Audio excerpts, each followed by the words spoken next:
Good evening. Welcome to our program, Women to Women. I'm Carol Paz, your hostess, and we have a very special lady tonight, okay, that has worked within the justice system. So everyone pay attention. But before I introduce her to you, I'm going to thank our sponsors for this first half. We'd like to thank Dr. Kent Gabriel, MD, noted plastic surgeon right here with his practice in Carson City. His specialty is microsurgery on the hands, but if you need a nip and a tuck anyplace else, he's wonderful to talk with. He's very well educated, very well experienced. So we thank Dr. Kent Gabriel. I'd also like to thank the Horseshoe Club right here in downtown historic Carson City. If you want to step back in time and get a feel for what it used to be like early on, have supper at the Horseshoe Club. I'd also like to thank Bank of the West, which is one of the most comfortable banks that you can walk into. They know you by name. They're customer service friendly. Bank of the West. And now it's my pleasure to welcome Meliah Gonzales. Meliah, welcome to the show. Thank you, Carol. Thank you for having me. You know, you have a very unusual and special name. Before we even get into where you're from and all about you, where does that name come from? Nowhere special, actually. It is a special name, but Yes. It doesn't come from anywhere special. My father came home and said to my mother, "How do you spell Meliah?" And that's as special as it gets. So, And you never asked your father? no, I Where was Meliah born came and from. I was named Meliah. And It's beautiful. to the best of my knowledge, he made the name up and they figured out how they would spell it and they named me Meliah. You know, it sounds like the Old West. It has a certain desert sound. I keep thinking of, remember that song, The Wind Moriah? Yes. I have been sung to that song many times. Really? Yes, Oh, okay. I have. Well, it's great to have you on the show. So are you a native Carson City gal? I am. I was born in Carson City and raised in Carson City, and I've never left Never left. and never will. Okay. And I know that you're a very busy lady these days, but you are a mother. How many children do you have? I have 3 kids. My daughter just turned 7 in March, and I have twin boys that are 5 and a half. They will be 6 in August. That's almost like having triplets. It's very close. They are 17 months apart, and it's very much like having triplets, yes. Well, you know, I think we grow so much from our children. They really teach us about ourselves and about the world in general that we would never get involved with if we didn't have children. That's very true. The kids teach us more than we know. They are wise beyond their years. Well, help us to understand more about you, Meliah, in terms of your educational background. When you were growing up here in Carson City, what was it like? I'm a bit older than you are, so you've got some more modern ideas probably than I do. Yeah, I don't think Carson City has changed all that much growing up here. The town has grown a little. There has been some new development in Carson City, but most of Carson City is what I've always known it to be. Okay. I did graduate from Carson High. Okay. I did attend Western Nevada Community College, which is where I got my degree, as well as where I went to the police academy. So All right. everything that I've done is in Carson, and I would say that it's mostly the same. When you talk about your degree, what specific aspect of the degree do you still use today? Do you use it all? Is it all in criminal justice? Yes, my degree is in criminal justice with an emphasis on law enforcement. So Okay. I would say the majority of my degree I still do use. Okay, what kind of an officer are you? I'm a bailiff currently, and I'm assigned to district court in Carson City. Okay. So I work for Judge Wilson, and I'm primarily only in the courtroom. On occasion, I do help in alternative sentencing, which is also in justice court in the same courthouse. It's a misdemeanor probation program. So what does the term bailiff actually stand for? What's the job description? What do you do? Well, primarily my job description is to uphold the safety of the courtroom. Okay. But along with that comes other duties, such as making sure that the jurors are okay when there's a jury trial happening, making sure that peace is upheld in the courtroom during criminal prosecutions. Big responsibilities. That can be a big responsibility. Lots of emotions flow during those Lots of emotions. procedures. Yes, that's true. How do you keep yours under control? There's only been 1 or 2 times that I've struggled, to be honest, Carol. There has been a couple of cases that have been family matters that Yes. I guess that's just what you learn. When you are in law enforcement, you put your emotions aside and you do the job, and then when it's over, you have any emotions that you need to have. Okay, how long have you been involved with law enforcement? I graduated the police academy in August of 2003. Okay. So that was when I graduated. About 10 years ago. Yeah, my first job was in June of 2004. All right. Right here in Carson City? No, my first job was to work for UNRPD as a patrol officer. Okay. And prior to working for UNR, I was a reserve officer for alternative sentencing. And so I went to UNR for 1 year, and then after I completed that year of UNR, then I returned back to alternative sentencing, which is where I've been ever since. You know, we see the profile for women has really increased within the criminal justice system. We see so many more women who are involved, you know, right on down from judges and district attorneys, prosecutors, etc. Is there, in your opinion, any differential between whether you're male or female in terms of the job description, in terms of what you can handle? Is it difficult being a woman in the criminal justice system at all? There are some challenges working in law enforcement as a woman. Some of those challenges can be physical. Some of those can be emotional. Right. I think we do hold our emotions a little bit higher than men at times, and we have to learn to put them aside and do the job that we need to do. And occasionally you do run into a male in the field who doesn't believe that women should work in the field. Okay. And that's just part of the territory. Correct. That we have to be prepared to think about and then deal with, not only with a sense of maturity, but a sense of awareness. What's really the big goal here? We're all after a sensible approach, one that doesn't endanger us. And so we work toward that. Correct. Okay. How did you meet Danielle? I met Daniel in the police academy, Okay. actually. Yeah. We met January of 2003. So you're both students. Yes, we were both students at the time. Now, because you have a husband who is very much involved in the police work here in Carson City, does that ever make for, do you just say, we're not going to talk business at home? How do you drop it? I mean, it would be very difficult, I think. I would say sometimes we choose not to talk about work, but I would also say that being in a relationship and being married, that often your spouse is your sounding board. So Yes, yes. I think the opportunity to speak about work, whether it be about law enforcement or any kind of employment, that's going to happen at home. All right. Now, you are involved in a real challenge coming up in June, okay? Tell us about that. Well, Daniel's always wanted to be the sheriff of Carson City. This is nothing new for me. Okay. So I was prepared when he told me that he was interested in running at this time. He was ready. Yes, he was ready. He's Okay. ready to take on that challenge, and I am optimistic for him. I'm happy for him. I think Carson City needs him. Okay. You know, it must take any of us. I don't know a female sheriff. I know all male sheriffs. But I think you have a unique situation because you're both in law enforcement. Correct. And I would imagine that Daniel has a great respect for your experience, for your thinking, about whether or not this is something that you think he should pursue.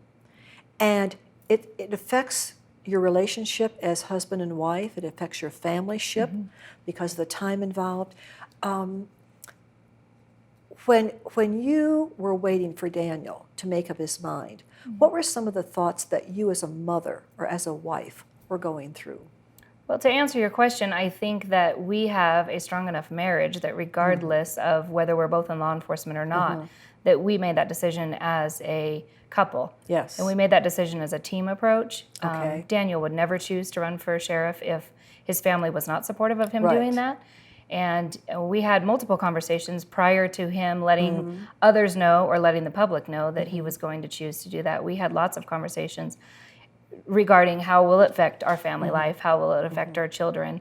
And if I had told him, no, thank you, this isn't what I'm interested in him doing, he would have never done that. Okay. But he has my support, he has our kids' support, he Yes. has our family's support, and we're 100% behind him.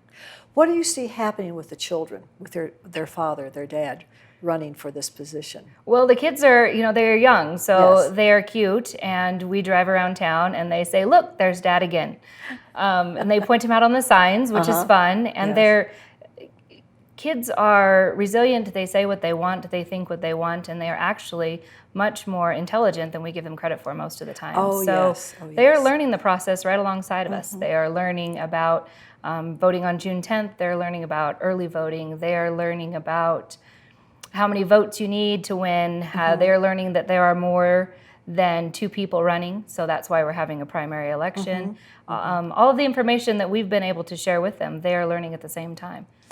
You know, children, and this is just a part of growing up, it's part of our parenting process too, where, and kids know very early on, there are winners and there are losers, okay? And how do you react as a kid? You know, if somebody really special, I remember on the playground at elementary school, hoping I would never be the last one to be chosen.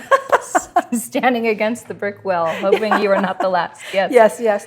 And one time I was, because in that particular sport, I was not that experienced, and I was probably about 8 years old. And I remember going home and looking at my mother and just bursting out in tears and telling her, I was last. And she said, well, get busy, practice. You won't be last then. It's true, that's true. Yes. So that was all the sympathy I was going to get. And I think one of your challenges as a mother is helping those 3 children, even at 5.5 and at 8. My daughter's 7, and the boys are 5.5. Yes. Okay. The possibility is always there that they may have to deal with that. Have you ever talked about that with them yet? We have. We've discussed winning and losing. We've discussed the fact that probably he could win one time and then he would still have to win a second time. And we've discussed all of that with them. And I think that they have a good idea of what winning and losing means and what the challenges are on both of those ends. Well, you know, when we come back to the second half, Meliah, I want definitely to ask you, what is it that Daniel and your vision for Carson City and some of the positives that you want to really focus on and get us to know? And as you're aware, I've invited all the other wives of the candidates to be on the show as well. So it's always interesting to hear from the wives as to how they see their husbands working toward this position and what they really want to give of their heart and of themselves, because it's a highly responsible and a highly dangerous job at times. It is, yes. A lot to be taken into consideration. Okay. We'll be right back. Don't go away. Apex SCF provides cutting-edge, hands-on training that effectively addresses today's threats of violence. The Apex Stay Alive course teaches proven methods for personal protection and attack countermeasures that can be applied in any environment. In your home, at the workplace, or on campus, Apex will teach you the necessary skills to stay alive, including how to recognize and react to an active shooter scenario. If you knew you had to fight for your life tomorrow, would you train today? Contact us now to sign up for a class in your region.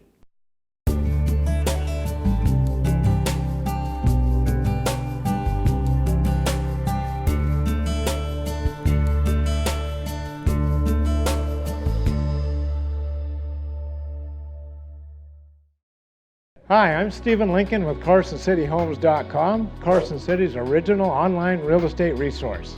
At CarsonCityHomes.com, you get effective and easy-to-use tools to help you select your next home today. With our easy-to-use website, you can search listings throughout Northern Nevada and narrow the results by selecting every facet, quirk, and quality you desire. Visit CarsonCityHomes.com. I was 36, wanted to do something that was boldly different. We sold our house and drove west with the idea that we were going to be in the wine industry. We lived in a teepee for 2 months. I mean, if you're going to do something, why not do it with your whole heart? It's that creative outlet of being able to make something and make something that comes from the land. Bank of the West said, we have complete faith in your brand. Don't do anything to compromise it. Banks don't say things like that. Come to the Carson Horseshoe Club for fun and friendly service. Play your favorite games. Join our Players Club, where you get cash for points plus food comps, and enjoy casual dining in our Lucky Horse Grill. Get it all in the heart of downtown Carson City at the family-owned, local favorite Carson Horseshoe Club. In business for over 5 years, Player Owned Music offers music lessons from the best quality music instructors in the area. We also offer band instrument rentals, guitar repair, and we have a recording studio on site. Call us at 885-PLAY.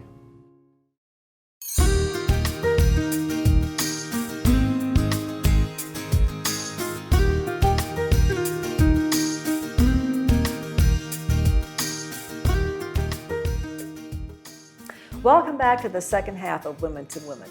We're here with Meliah Gonzales, but before we get back into our conversation, I'd like to thank our sponsors for the second half. Villa Basque Deli and Cafe, home of Pete's famous Basque chorizo, right here in Carson. If you've not stopped in yet, you don't know what you're missing. Visit Villa Basque Deli and Cafe. I'd also like to thank Carpa Nevada LLC, importers of fine Portuguese extra virgin olive oils, aged balsamic vinegar, and international health teas. And then finally, I'd like to, but certainly not least, thank carsonnow.org. It is the 24/7, the number one spot to go to here in Carson City for anything that's happening. Remember that name, carsonnow.org. So let's return to Meliah. And Meliah, we had talked about the visions or the dreams that you think your husband has. And I know he shared these. You know him better than anybody. What does he hope that if he does become sheriff, he would like to see maybe some changes or some new things come into Carson City in terms of law enforcement or groups? What can you share with us on that? Well, I believe that Daniel will bring his heart first. And that, I guess to answer your question, going backwards a little bit, when Daniel decided to announce that he would run for sheriff, there were comments, lots of comments that were on the internet or were in regards to Carson Now or were on Facebook. And all of those comments said, thank God, way to go, Daniel, your heart is big, Carson City needs you. All of these comments were extremely positive, and I believe that that's true. What he will bring is his heart, and Daniel is a positive person. Yes. He's a forward thinker.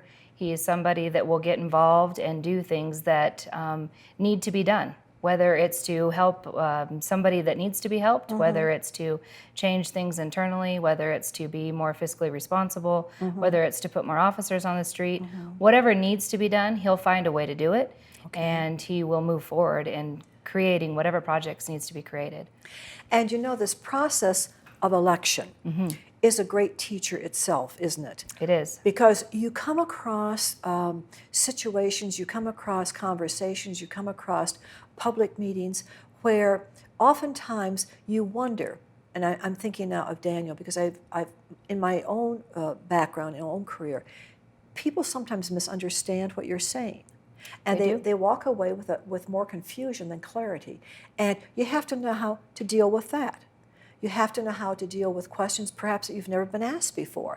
And that's thinking on your feet. How is Daniel with that? Daniel thinks on his feet very well. He's able to change, he's able to go in with a plan and change that plan if that plan needs to be changed. He's able to answer questions appropriately when he's asked them, questions that he's not prepared to answer or questions that he didn't see coming. Right. He's prepared to have negativity. And he has and had that's a part of it. Correct. He's had a couple of experiences with some negativity, and he's been able to smile at them genuinely and rise above it. Rise above it. Use his big heart and smile at them anyways and shake his hand in the end. Because as a deputy sheriff, as a deputy police officer, you've already seen, I would imagine, lots of unfairness, lots of hurt, lots of pain, lots of bad luck.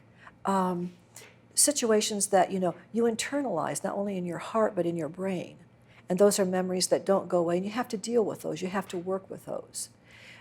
Do you often feel that that as a police officer, as a officer of the court, that you see things that you sometimes come home with and wonder, how does that happen to people? Where did they slip off that path? And does it make you look at your own life, your own way of thinking more deeply? Absolutely. In regards to court, I would say that I often feel that way sitting through family court. There's unfortunate circumstances that happen in people's lives that they end up bringing to the courtroom. And often, if you think that maybe you're having a bad day, or you think that maybe you left the house a little bit more ticked than you might want it to be, once you get to the courtroom, you realize, nope, I don't ever want to be here in any of these family situations, and you're able to let things go. And what a great background that is for a wife and a mother to have. Correct. Because you see both sides of the coin, so to speak. Yes. And you're much more appreciative when you walk into your home where there is love, there is solidarity, there is cooperation. Correct. It's huge. Yes. It's huge. So As a partner with Daniel in this election process, in this campaigning process, what have you personally learned as a woman, as a wife? Well, I've learned that sometimes the road gets bumpy, but I've known this before. I guess I was just reminded of it. Okay. And sometimes there's ups and sometimes there's downs, and sometimes there's more stress to be taken on, and all you do is put your best foot in front of you, and you support the person you love regardless of what's going on. What really keeps you and Daniel bound together in this very difficult period of time, okay? What really keeps you together? Carol, I'm lucky. I don't know what keeps us together, but I'm lucky. I know that, and I know that he's lucky to have me, and I'm lucky to have him. And we always try to remember that we love each other regardless, and that we can endure anything together, whether it be an election, whether it be, his mother passed away 3 weeks before we got married, and we've had twin boys, and we have 3 kids 17 months apart. And we've done all kinds of things in our marriage. There isn't anything that stops us from putting our best foot forward and moving on. Okay. You also share a faith? We do share a faith. In fact, I would say that the faith has been the common denominator during this election. If Daniel Gonzales is supposed to be the sheriff of Carson City, then he will. Right. And we believe that full-heartedly. We need to do the footwork, and we need to spread his message, and we need to let people know who he is and where he comes from. But after that, it's up to somebody else. Right. And I think that what you're saying in a very brief manner, if I put it this way, doors open and doors close. Correct. And sometimes it's very hard for us to accept if a door closes right now, because we'd like to have it open right now. And sometimes it's the reverse. It opens and we're thinking, oh my gosh, can I do this? Yes, yes. Oh no. Oh no. Oh no is how you feel, yes. So, but I feel the enthusiasm, I feel the excitement that you're working with, you're dealing with, and your hopes are very high. Yes. Now, how will this change you if you should become the wife of the sheriff? How is this going to change you in any way? I'm not sure that it will change me. I am who I am, and I'm pretty grounded with who I am. I'm comfortable, and I believe that the only thing that it may change is that there may be more events that we need to attend together, or in more ways that I need to support him, but I already do support him. I already do love him. Daniel already works hard. Yes. He always has. I don't see that that will change too drastically. Of course, he will have some work to be done, and I will support him while he works. I will support the house, and I will take care of the children and let him work. Yes, yes, busy in all those ways. But I don't see it changing who I am or changing who he is. If I were to ask you to describe who Meliah is in 3 words. 3 words, huh? 3 words only. What 3 adjectives best describe you? I would think that I am outgoing, I am honest, and I love my children. Those are more than 3 words, but those would be the things that come to my mind. If Daniel were to describe his wife in just 3 words, what would he say? Oh, I don't know what he would say. He would probably say that I am loving as well. He would say that I'm honest. He would say that I'm energetic. All the time he tells me, how did you get this done or that done, and I can't live without you, he says often. Yeah. So how much independent time do you have? As a couple or myself? As a woman. I would say I have little independent time. I could do better with giving myself some more independent time. I think we all could. Every working mother and every wife could allow themselves more time that's independent. If you are to just take some personal time for yourself, where do your interests take you? I usually try to get away, usually try to take a walk, or I will try to run with some coworkers at work. I will try to work out with the best friend that I have. Occasionally I'll go get a pedicure, which usually I'm not alone. Usually it's my mom that is with me. Those are usually the only things that I try to do to resort by myself. Occasionally I'll read, or occasionally I'll watch TV, but it's not common. Do you ever whip anything up in the kitchen? I love to cook, and I find that I don't. Yeah, I find that there's just not enough time. Yeah, there's not enough time to do that. And I work Monday through Friday, and 8 to 5, and I have decided that from 5 o'clock to 7:30, when my kids are with me, I'm going to choose to be with them. Yes. And I used to cook a lot, and that hour and a half that you spend cooking and cleaning the kitchen is an hour and a half that I haven't really spent with my kids. Right. Right. So we often do easy dinners. We don't necessarily eat out, but we will Sacrifice is a part. Yeah. Sacrifice is We'll always a eat part sliced of living. apples and almonds, and the kids will eat a string cheese, and we're fine with that. That Good. makes us happy. Good. We'd rather be together than to spend the time in the kitchen. Yes. All right. As a person, I'm not talking now as a mother or as a wife or as a running partner, okay? What is probably the most challenging event that you've had to deal with that you know it grew you up? It grew you up and it made you a better person.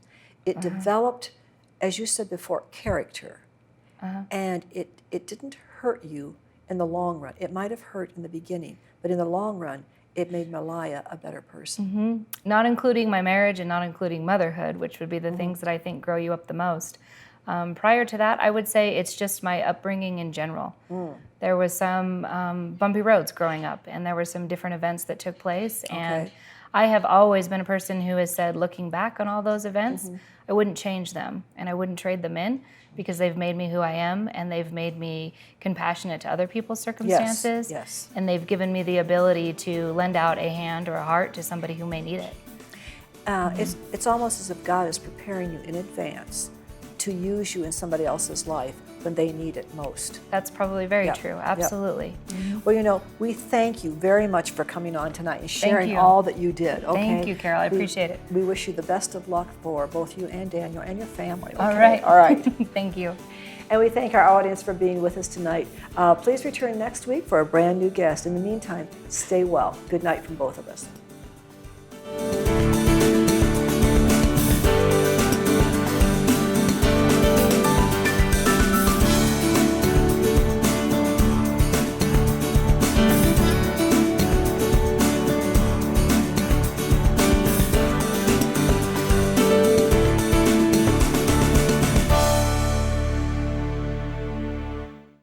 Hi, I'm Genevieve Frederick, founder and executive director of Pets of the Homeless. Pets of the Homeless is a nonprofit, all-volunteer organization that provides pet food and veterinary care to the homeless and less fortunate in local communities. We're a national organization with over 200 collection sites across the United States, one in Australia and a few in Canada. Our national organization, since 2008, we've collected almost 50 tons of pet food that has been distributed through various organizations across the country, like food banks, homeless shelters, and soup dining rooms. With donations from the public, we are able to provide these kinds of wellness clinics across the country. Since 2008, our wellness clinics have provided over 2,500 animals with shots and medical care. I'm Dr. Woody Allen. I'm a semi-retired veterinarian in Carson City, and I have worked with the Pets of the Homeless for about 4 or 5 years now. And when Genevieve Frederick started the program, our hospital was the first hospital to help her with collecting dog food and finding people that needed our help. On this website, you'll be able to find sources where you can get food on a regular basis if you need it. With donations from the public, we're able to provide homeless shelters with crates, bowls, cleaning materials, so that homeless with pets can come into homeless shelters and get the services that they need to get out of homelessness. If you are in need of food, supplies, or services for your pet, or would like to donate or volunteer, visit petsofthehomeless.org. Are you looking for a healthier lifestyle? A more nutritious diet? Do you care about quality? If your answer is yes, or if you are just curious, come into Villa Basque Deli and Cafe right here in Carson City, Nevada. Discover fine Portuguese extra virgin olive oils, vintage balsamic vinegars, and a wide assortment of international health teas provided by distributor Carpa Nevada LLC. In addition to these terrific items, Villa Basque is also the home of Pete's famous Basque chorizo, handmade on the premises from Pete's secret family recipe. Satisfy your culinary curiosities. Don't delay.